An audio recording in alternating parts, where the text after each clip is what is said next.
I stood in that courtroom today, my arthritic fingers gripping the wooden railing until my knuckles turned white, watching my own children's lawyers mock my failing memory with the kind of calculated cruelty that cuts deeper than any physical wound. Their cruel laughter echoed off the marble walls like daggers piercing what remained of my dignity, each chuckle a nail in the coffin of the life I had spent 73 years building. The fluorescent lights buzzed overhead with an incessant hum that made my head throb, and the smell of leather briefcases mixed with expensive cologne created an atmosphere so suffocating I could barely breathe. They called me confused, their voices dripping with false sympathy that fooled no one but themselves. Unreliable, they declared, as if 50 years of marriage, 43 years of raising children, and 7 decades of making sound decisions had been erased by a medical diagnosis. A burden who doesn't even remember her own name some days, they proclaimed, and I watched the jury's faces shift from curiosity to pity, their eyes avoiding mine as if mental illness might be contagious. My daughter Sarah, dressed in a charcoal gray suit that probably cost more than my monthly living allowance, smirked from her seat in the front row.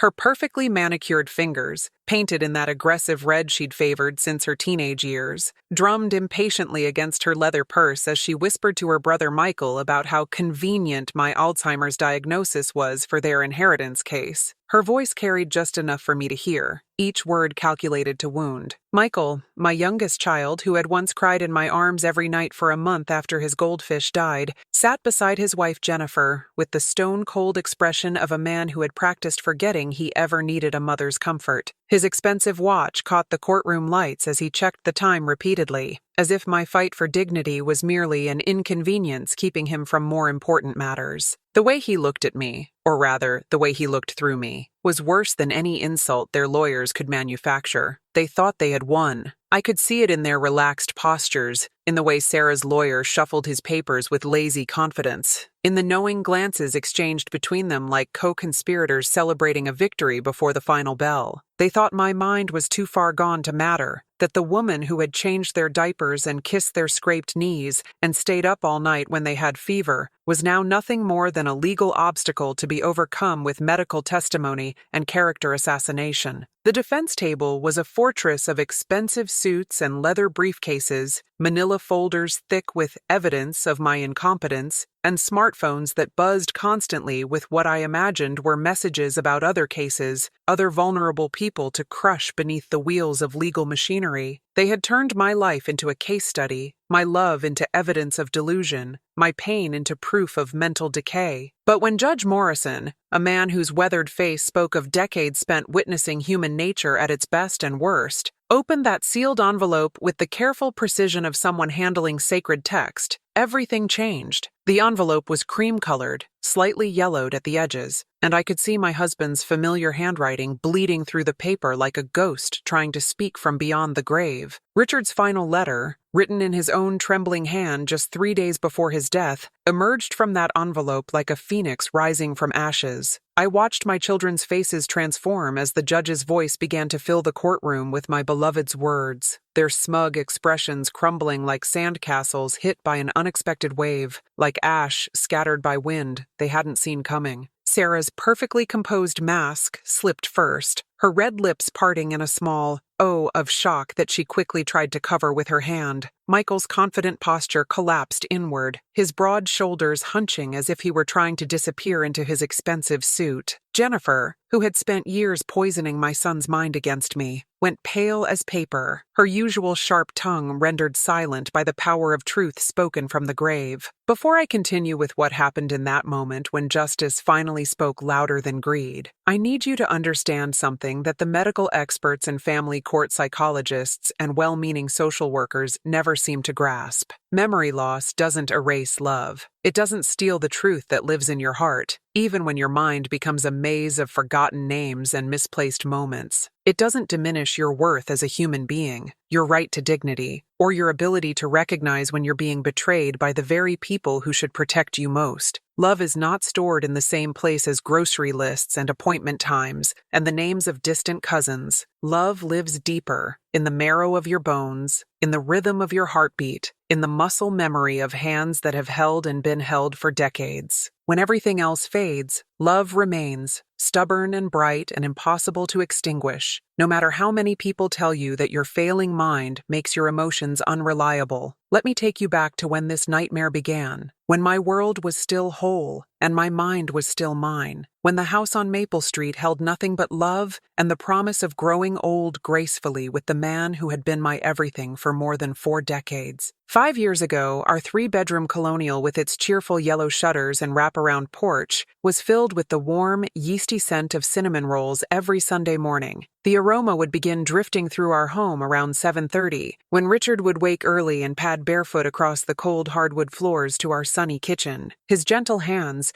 weathered from 40 years of construction work but still tender when they touched my face, would knead dough at our old maple counter while humming old jazz standards from the 40s, songs his mother had sung to him during the Depression, melodies that carried the weight of generations who had learned to find joy in simple pleasures. I would wake to the sound of his voice drifting up from downstairs, usually attempting something by Duke Ellington or Billie Holiday, his tone deaf but enthusiastic renditions making me smile into my pillow before I'd even opened my eyes. Those Sunday mornings were sacred to us. A ritual we'd maintained through job losses and financial struggles, through the challenges of raising 2 difficult children, through my father's long illness and death, through Richard's heart attack at 55 and the 6 months of uncertainty that followed. The golden morning light would stream through our lace curtains. Curtains I'd sewn myself during our first lean year of marriage when we couldn't afford store-bought window treatments, casting dancing shadows on the worn wooden floors we'd refinished together during that same first year. I remember how Richard's back ached for days after we'd spent an entire weekend on our hands and knees, sanding away decades of wear and tear from the previous owners, our fingers stained dark with wood polish, and our bodies exhausted, but our hearts full of the satisfaction that comes from building something beautiful together. Every Sunday, I'd find him in the kitchen wearing the ridiculous apron I'd given him for Christmas 15 years ago, bright red, with "Kiss the Cook" emblazoned across the chest in glittery letters that shed onto everything it touched. He'd have flour in his graying hair and on his weathered cheeks, and when he'd see me appear in the doorway in my blue flannel robe, his entire face would light up as if he were seeing me for the first time all over again. "Good morning, beautiful," he'd say every single Sunday, those same 3 words that had greeted me on approximately 2,000 Sunday mornings over the course of our marriage. And every single time, those words made my heart flutter the way it had when we were 25 and thought we'd invented love. Our kitchen was the heart of our home, with its cheerful yellow walls that we'd painted together during our 10th anniversary weekend, and the mismatched chairs around our oak dining table that told the story of our life together. 2 from my grandmother's farmhouse in Ohio, 2 that Richard had built himself in the garage during the winter when Michael broke his leg and was confined to the house for months, and 2 more that we'd found at a garage sale and recaned together while watching old movies on lazy Saturday afternoons. The windowsill above our sink was crowded with African violets that I'd been nurturing for years, their purple and pink blooms requiring just the right amount of morning sun and careful watering. Richard would always joke that I paid more attention to those flowers than I did to him, but I'd catch him talking to them when he thought I wasn't looking, telling them about his day at the construction site, or sharing his worries about whether we'd saved enough money for a comfortable retirement. Our refrigerator was covered with photographs held in place by magnets from every state we'd visited during our annual summer road trips. Pictures of us standing in front of the Grand Canyon when Richard's hair was still brown, and my face was unlined by decades of laughter and worry. Photos of Sarah's high school graduation where she looked genuinely happy for once, before life had hardened her into the calculating woman she'd become. Pictures of Michael's wedding to Jennifer, back when we'd still harbored hope that she might grow to love us, or at least learn to tolerate us with something approaching kindness. But even in those golden Sunday mornings, there were shadows that I chose not to see, signs that my children's love had always been conditional, strategic, shallow, in ways that would have broken my heart if I'd allowed myself to acknowledge them. Richard was my anchor, my constant in a life that had been marked by the subtle but persistent rejection of our children. Sarah, our eldest at 45, had always been Daddy's girl, but there was something calculated in the way she showered him with attention while barely acknowledging my existence. Her visits were theatrical performances, expensive gifts for Richard that we couldn't afford and certainly didn't need, polite nods for me that felt more like dismissals, and conversations that stopped abruptly when I entered the room,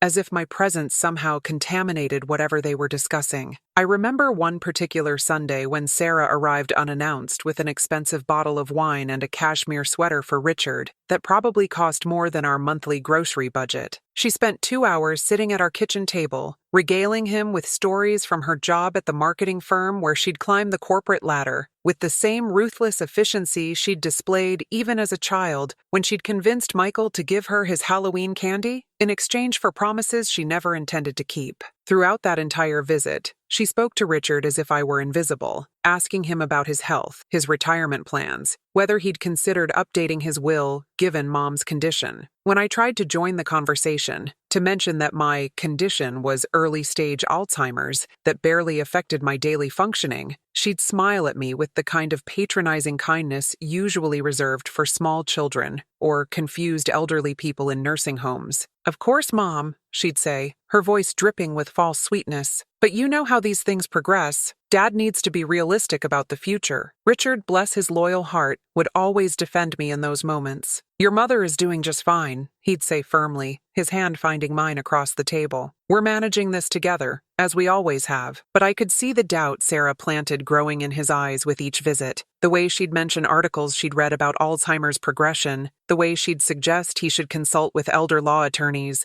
just to be prepared, the way she'd wonder aloud whether it was safe for me to be driving or cooking or managing our financial accounts. Michael, 3 years younger but somehow more bitter, carried himself like a man perpetually wronged by the world. His wife Jennifer had poisoned him against me years ago, filling his head with stories about how I was controlling and manipulative, how I'd somehow damaged his ability to form healthy relationships by being too loving, too present, too involved in his life when he was young. I never understood what I had done to earn Jennifer's hatred, but it was immediate and absolute from the day Michael brought her home to meet us during his senior year of college. She was a small, sharp-featured woman with intelligent eyes and a smile that never quite reached them, and she seemed to view our family gatherings as anthropological studies of dysfunction rather than celebrations of love and connection. She would sit at our dinner table making mental notes about our conversations, our traditions, our gentle teasing and comfortable silences, and I could see her cataloging everything we did as evidence of some unnamed pathology. When Richard would tell a story he'd told before, she'd exchange glances with Michael as if Richard's repetition were proof of senility rather than the natural tendency of longtime married couples to share favorite memories. When I'd fuss over Michael's weight loss or ask about his work stress, she'd interpret my maternal concern as invasive questioning that crossed healthy boundaries.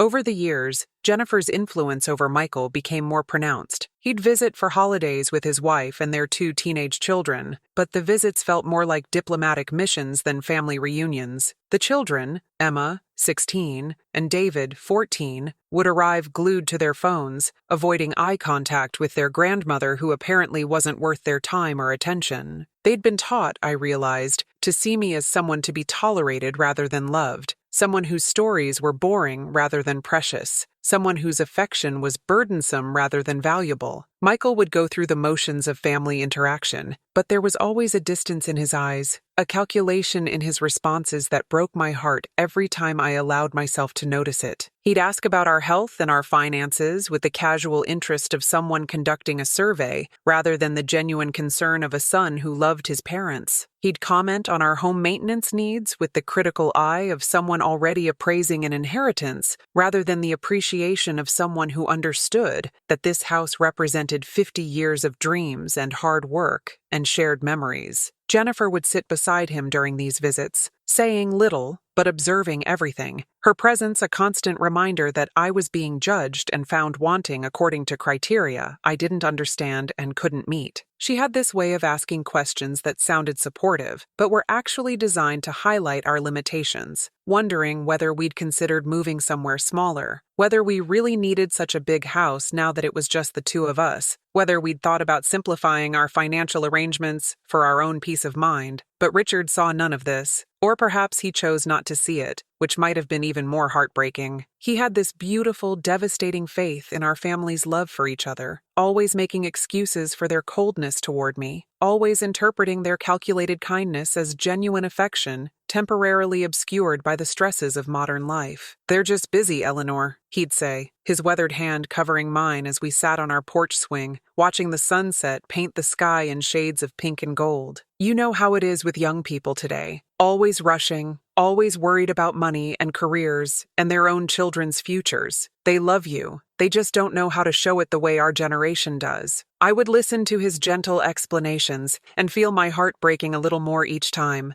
not because I believed his words, but because I could see how desperately he needed them to be true. Richard had grown up in a family where love was demonstrated through action rather than words, where parents sacrificed everything for their children without question or complaint, where family loyalty was as fundamental and unshakable as gravity. The possibility that our children might be capable of viewing us as obstacles rather than treasures was so foreign to his understanding of how families worked that he simply couldn't accept it as reality. So I learned to swallow my concerns, to smile when Sarah visited with her expensive gifts and her false concern, to welcome Michael and his family despite their obvious reluctance to be there, to pretend that I didn't notice the way they treated me like an inconvenience rather than their mother. I loved Richard so deeply that I let myself believe his gentle lies, let myself hope that perhaps he was right, and their indifference was temporary, that someday they would remember how to love me the way they had when they were small and needed me for everything. I told myself that Sarah's coldness was just professional stress, that her increasingly frequent questions about Richard's health and our financial planning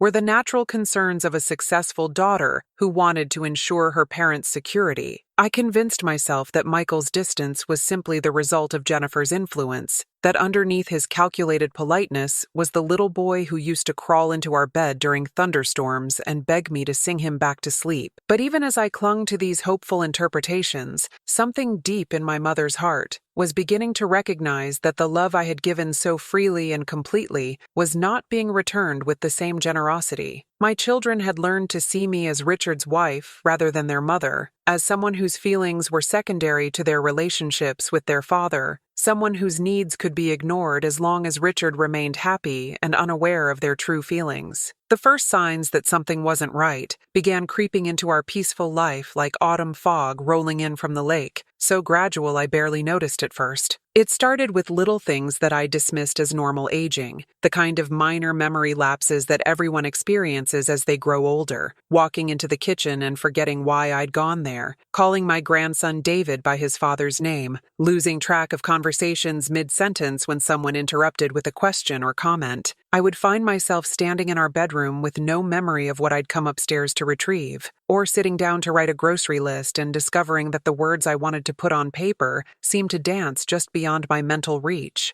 Sometimes I would start to tell Richard a story about something that had happened during my day, only to realize halfway through that I'd told him the same story the day before, or even earlier that same day. But there were other signs too, ones that had nothing to do with my fading memory. Hushed phone calls that stopped when I entered the room, Sarah visiting more frequently, but only when Richard was home, her voice taking on an urgent whisper whenever they spoke privately, Michael showing up with legal documents for Richard to sign, papers I was told were just boring financial stuff, nothing for you to worry about, Mom. I found a manila folder hidden in Richard's desk drawer one day while looking for our insurance papers. When I opened it, the documents inside were filled with terms I didn't understand: power of attorney, trust modifications, beneficiary changes. My name, which had been on everything for 4 decades of marriage, was nowhere to be found. When I asked Richard about it that evening, his face went pale. "Eleanor, sweetheart, you must have misread something. Those are just old papers, nothing current." But his hands shook as he took the folder from me, and I noticed how quickly he locked it away in his office that night. Photos began disappearing from our walls. First, it was just 1 or 2. Pictures from our honeymoon in Italy, a family portrait from Michael's wedding where I looked particularly happy. When I asked about them, Richard would look confused, saying he didn't remember ever having those photos there, but I remembered. Even as other memories faded, I remembered the day we hung each picture, the stories behind every smile. My jewelry started vanishing too, small pieces at first. My pearl earrings from our anniversary, a silver bracelet Richard had given me for my birthday. When I mentioned it,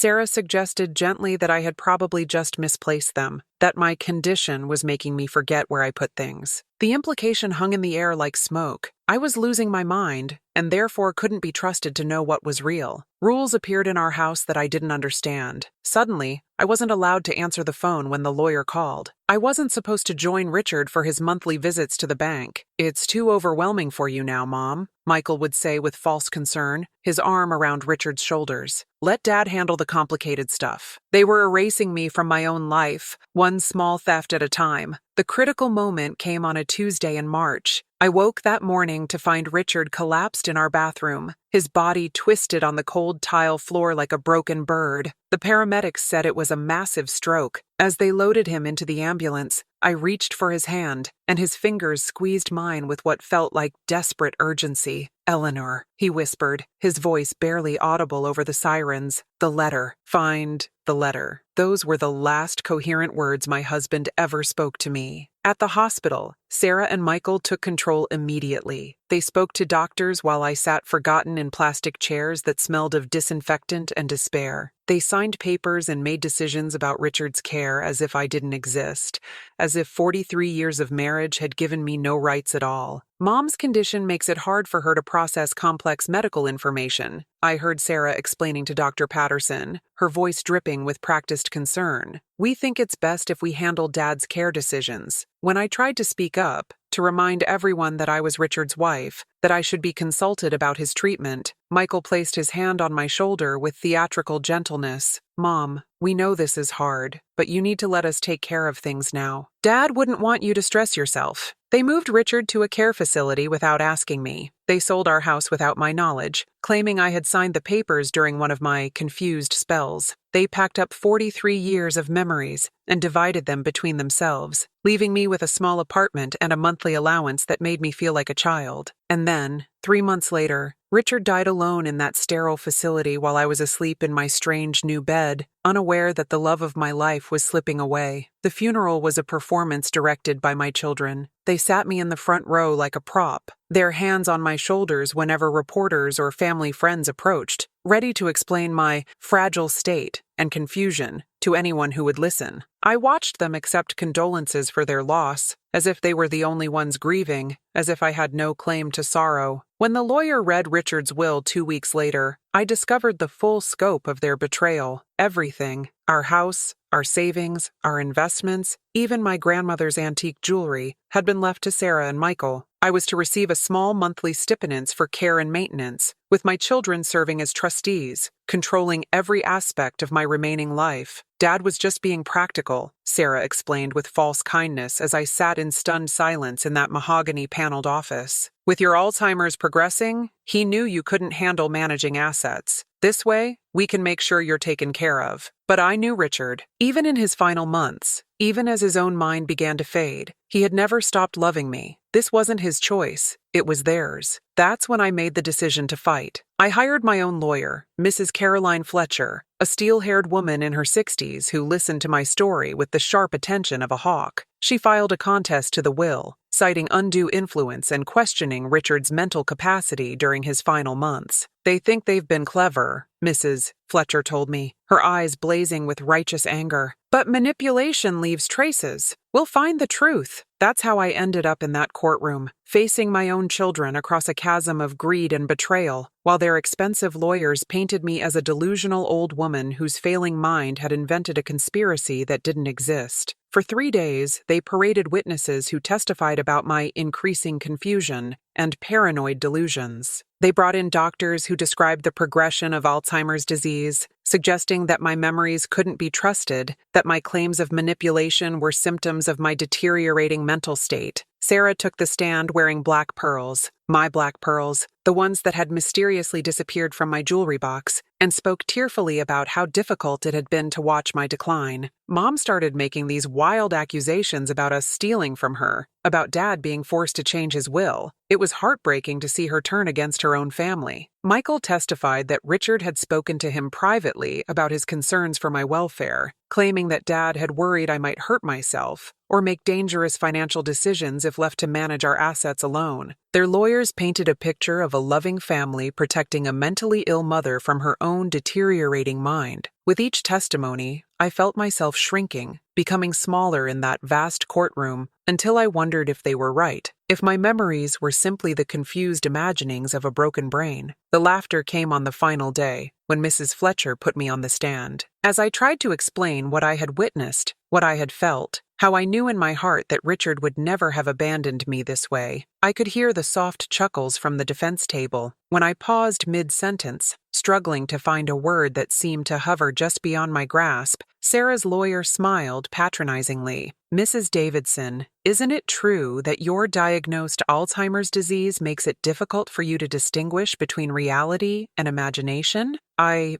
fumbled for words, feeling my face burn with shame as more quiet laughter rippled through the courtroom. "Isn't it possible that what you perceive as a conspiracy is actually your mind's way of coping with the natural progression of your illness?" The courtroom felt like it was spinning. The faces in the gallery blurred together, and for a terrifying moment, I couldn't remember why I was there or what I was supposed to say. The defense attorney's smile grew wider. I remember, love," I whispered finally, my voice barely audible. "I remember 43 years of love. That doesn't disappear, even when everything else does." More laughter, more pitying glances, more whispers about the sad old woman who couldn't accept reality. That's when Judge Morrison held up his hand for silence and reached for an envelope that had been sealed in the court's evidence locker. "Before we conclude," he said, his voice carrying the weight of authority, "there is one final piece of evidence that was only recently discovered. A letter, written by Richard Davidson in his own hand just 3 days before his death, found by the nursing staff hidden in his bedside table." The courtroom fell silent. Sarah and Michael went rigid in their seats, their confident expressions flickering like candles in wind. Judge Morrison broke the seal and unfolded a piece of paper covered in Richard's familiar, shaky handwriting. When he began to read, his voice filled with the gravity of a man revealing truth. "To whom it may concern, my name is Richard Davidson, and I am writing this in secret because my children have taken control of my life and my wife's future in ways that betray everything I believe about family and love. My mind is not what it once was, but my heart remains clear on this. Eleanor has been the greatest blessing of my life, and I never intended to leave her with nothing. Sarah and Michael have manipulated me during my weakest moments, pressuring me to sign papers I didn't fully understand, convincing me that Eleanor's Alzheimer's made her a danger to herself. They told me she had agreed to these changes, that she wanted them to take care of everything. I believed them because I wanted to believe my children would never lie about something so important. But I have watched them these past weeks, and I have seen the way they look at Eleanor, not with love, but with calculation. They are waiting for her to disappear entirely so they can claim everything we built together. They have convinced everyone, including me at times, that her memory loss makes her perceptions unreliable. But I have loved this woman for 43 years, and I know her heart. Her memories may be failing, but her capacity for love remains pure and true.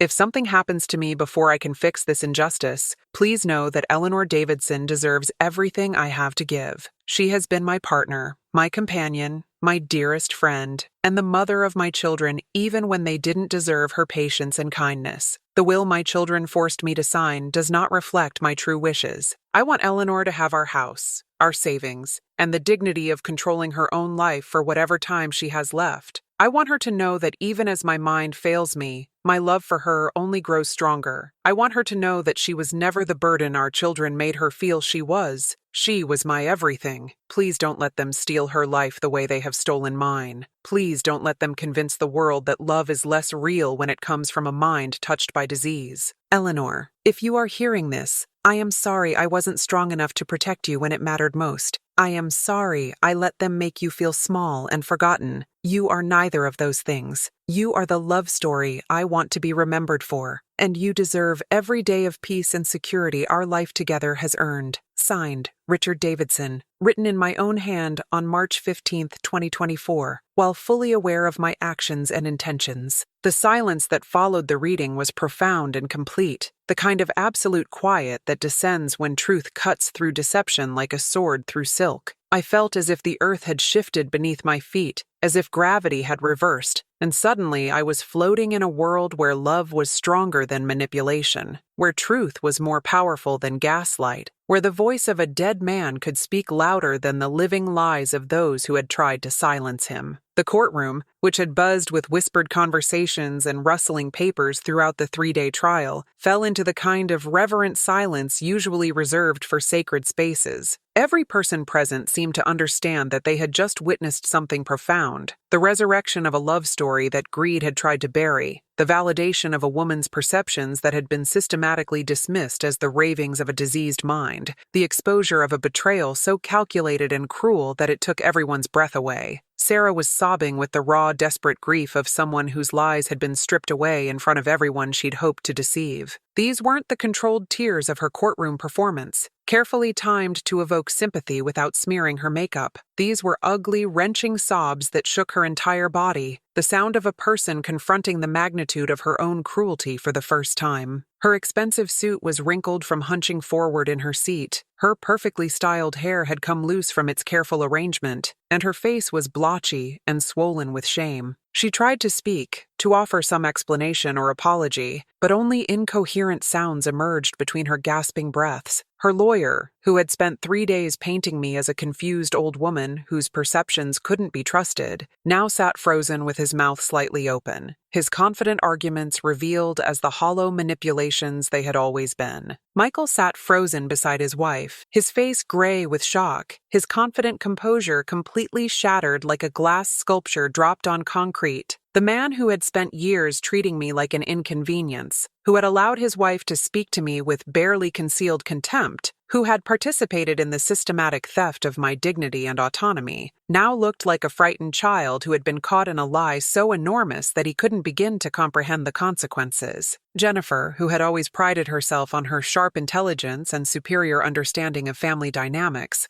looked as though she had been physically struck. Her usual air of smug superiority had evaporated, replaced by the pale, pinched expression of someone who had just realized that her years of manipulation and poisonous influence had been exposed to public scrutiny and found wanting. Judge Morrison folded the letter carefully, his weathered hands treating the paper with the reverence due to a sacred document. When he looked directly at me, his expression was filled with something I hadn't seen in months: respect. Not pity, not condescension, not the careful kindness reserved for those whose minds can no longer be trusted, but genuine respect for a woman whose love had been strong enough to survive betrayal and whose instincts had been accurate enough to recognize manipulation even when everyone around her insisted she was imagining things. "Mrs. Davidson," he said slowly, his voice carrying the weight of authority and the warmth of genuine compassion, "while your memory may not be perfect, your husband's final testament suggests that your perceptions about your family's behavior were remarkably accurate. This court finds clear evidence of undue influence in the creation of the contested will." The words hit me like a physical force, years of doubt and self-questioning dissolving in the space of a single sentence. For months, I had been told that my concerns were symptoms of my illness, that my memories couldn't be trusted, that my understanding of my own life was compromised by a disease that made me paranoid and delusional. I had begun to believe these assessments, to wonder if my children were right when they suggested that my mind was too damaged to distinguish between reality and imagination. But Richard's letter proved that my instincts had been correct all along. The manipulation I had sensed was real. The theft I had witnessed was actual. The betrayal I had felt was justified. My failing memory hadn't made me paranoid. It had made me vulnerable to people who were willing to exploit my vulnerability for their own gain. Judge Morrison continued speaking, his words reshaping my future with the same authority that had once threatened to destroy it. The will that was probated 6 months ago is hereby declared null and void due to clear evidence of undue influence and elder abuse. This court orders that Richard Davidson's estate be distributed according to the original will that was in effect prior to the coercive changes made during his final illness. The legal language was formal and precise, but the practical implications were staggering. Everything that had been stolen from me was being returned: our house, our savings, our shared assets, and most importantly, control over my own life. The monthly allowance that had made me feel like a dependent child was being replaced by the full inheritance that Richard had always intended for me to have. But beyond the material restoration, something even more precious was being returned to me: my voice. For months, I had been told that my words didn't matter because my mind couldn't be trusted. My concerns had been dismissed as symptoms. My memories had been questioned as unreliable. My understanding of my own circumstances had been pathologized as delusion. Now, in this moment of ultimate vindication, I was being told that my voice had always mattered, that my perceptions had been accurate, that my reality was valid and true. The judge's ruling was swift and decisive, delivered with the efficiency of a man who had seen enough family betrayals to recognize one when the evidence was laid bare before him. But the most profound moment was yet to come, as Mrs. Fletcher approached me with another woman I didn't recognize. An elderly lady with kind eyes and silver hair swept into a neat bun, wearing the simple navy blue dress and comfortable shoes of someone who valued substance over style. "Eleanor," Mrs. Fletcher said gently, her steel-gray eyes softening with genuine warmth, "I'd like you to meet Margaret Chen. She was a nurse at Sunset Manor, where Richard spent his final months."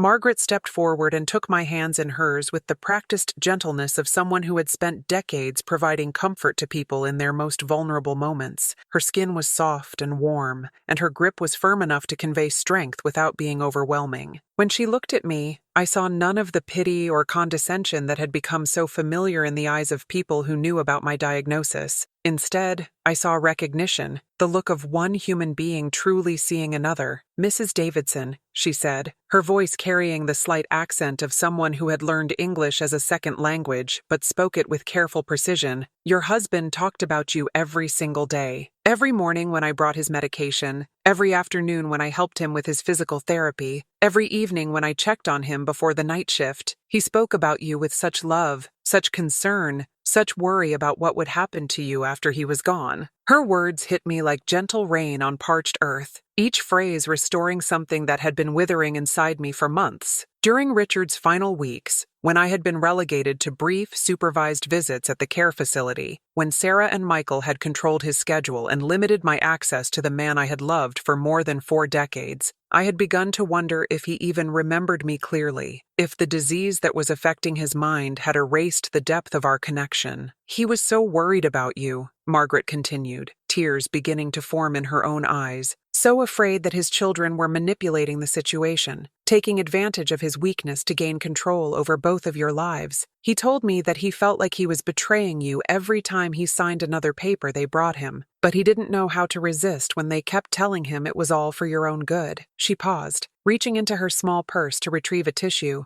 and I realized that she was sharing my pain rather than simply observing it. This woman, who had known Richard for only a few months at the end of his life, had been touched by our love story in ways that our own children had never been. "He made me promise," she said, her voice growing stronger with the weight of a commitment she had carried for months, "that if anything happened to him, I would find a way to get that letter to the right people. He said you deserved to know that even if his mind was failing, his love for you never wavered for even a moment. He said you deserved to know that you were never the burden your children made you feel you were. You were his greatest treasure, and he was ashamed that he hadn't been strong enough to protect you when you needed him most." Standing there in that courthouse corridor, surrounded by the echoes of justice finally served and the whispered conversations of people trying to process what they had just witnessed, I felt something I hadn't experienced in months, the return of my own voice, my own worth, my own truth. For so long I had been told that my perceptions were unreliable, that my memories were compromised, that my understanding of my own life was distorted by disease and delusion. But Margaret's testimony, combined with Richard's letter, proved that my capacity to be loved, and to recognize love when it appeared, remained perfectly intact. My memory might be failing, but my heart was as sharp and true as it had ever been. The love I had felt from Richard hadn't been a fantasy created by a confused mind. It had been real and deep and strong enough to survive even death. Sarah and Michael tried to approach me as we left the courthouse, their faces twisted with what might have been remorse or simply fear about their exposed cruelty and the legal consequences they might now face. Sarah's expensive makeup was streaked with tears and mascara, making her look younger and more vulnerable than she had appeared during the trial. Michael's confident stride had been replaced by hesitant, shuffling steps that spoke of a man who no longer knew what role he was supposed to play. "Mom," Sarah began, her voice hoarse from crying, "we need to talk. We need to explain." But Mrs. Fletcher stepped between us like a guardian angel in a navy blue suit, her professional authority creating a barrier that my children couldn't cross without revealing even more of their true nature to the crowd of reporters and court observers who were watching our family drama unfold. "I think you've done enough," she told them firmly, her voice carrying the kind of steel that comes from years of protecting vulnerable clients from the people who should have loved them most. "Your mother needs time to heal from what you've put her through." The reporters surged forward, sensing the dramatic conclusion to a story that would make compelling headlines. Alzheimer's patient vindicated by dead husband's letter. Children's greed exposed in shocking courtroom revelation. Love speaks from beyond the grave to protect vulnerable widow. But Mrs. Fletcher guided me through the crowd with the skill of someone who understood that my vindication shouldn't become public entertainment. I moved back into our house on Maple Street 3 weeks later, after Mrs. Fletcher had completed the legal paperwork required to transfer all assets back to my name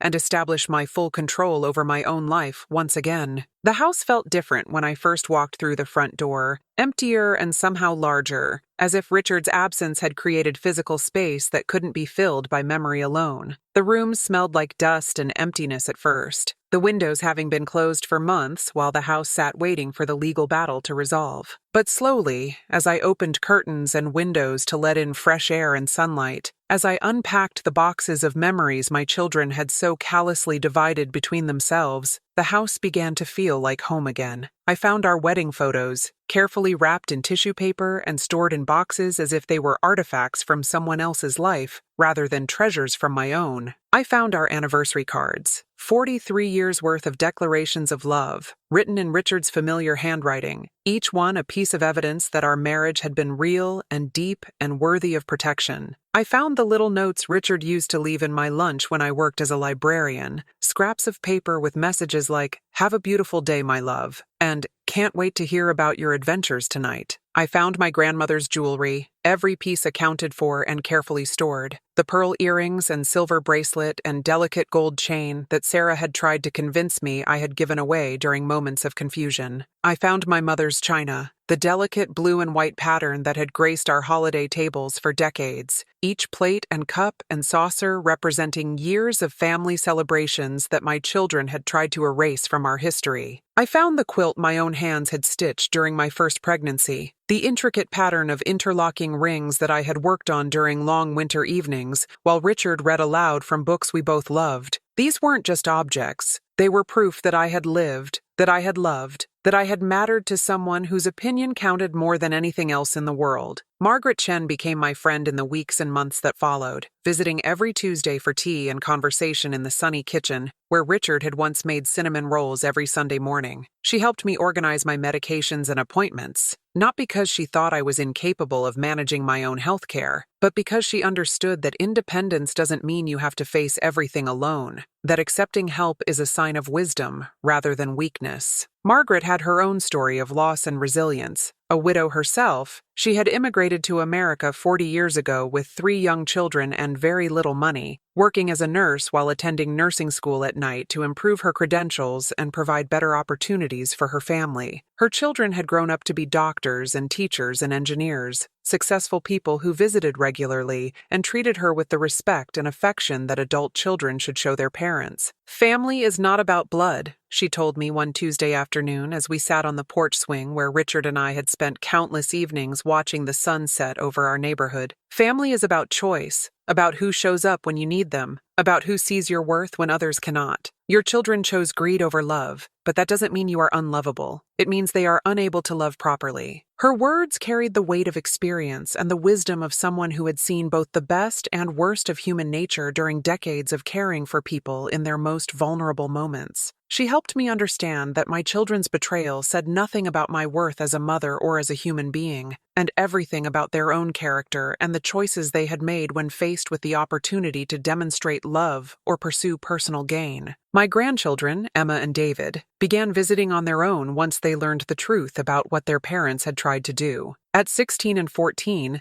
they were old enough to understand that family loyalty doesn't excuse cruelty, and young enough to still believe that love should be stronger than greed, that parents should protect their children rather than exploit them, that grandparents deserve respect and care rather than manipulation and theft. Emma, who had inherited my love of reading and quiet contemplation, would spend hours sitting with me in the library, asking questions about our family history that her parents had never encouraged her to explore. She wanted to know about Richard's childhood during the Depression, about how we had met and fallen in love, about what it had been like to raise children during the social changes of the 1960s and 1970s. David, more athletic and outgoing like his grandfather had been at that age, helped me with yard work and home maintenance tasks that had become challenging for me to manage alone. But more importantly, he brought youthful energy and optimism into a house that had grown too quiet. His laughter and music and enthusiastic conversations about school and sports and friends filling rooms that had echoed with loneliness for too long. I started attending a support group for people with early-stage Alzheimer's disease, meeting every Thursday afternoon in the basement conference room of our local community center. The group was led by Dr. Patricia Williams, a geriatric psychiatrist who had specialized in dementia care for more than 20 years, and who understood that losing your memory doesn't mean losing your dignity, your rights, or your ability to recognize when you're being treated with respect versus manipulation. In that circle of folding chairs, surrounded by 8 other people who were navigating the same challenging diagnosis I was facing, I found something I hadn't experienced since Richard's death: the comfort of being understood without having to explain or justify my experience. These were people who knew firsthand what it felt like to search for words that seemed to dance just beyond reach, to lose track of familiar routines, to face the fear of gradual mental decline while still feeling like the same person you had always been inside. But more importantly, they understood what it felt like to be treated differently because of a medical diagnosis, to have your autonomy gradually eroded by well-meaning family members who assumed that memory loss equated to total incapacity, to be excluded from decisions about your own life because others had decided you could no longer be trusted to make rational choices. Maria, a 78-year-old retired teacher whose own daughter had tried to have her declared mentally incompetent in order to gain control of her pension and savings, shared her story of fighting back through the legal system and ultimately maintaining her independence. Robert, a former airline pilot whose sons had moved him to a memory care facility against his will despite his early-stage diagnosis, described his successful effort to return to his own apartment with appropriate support services.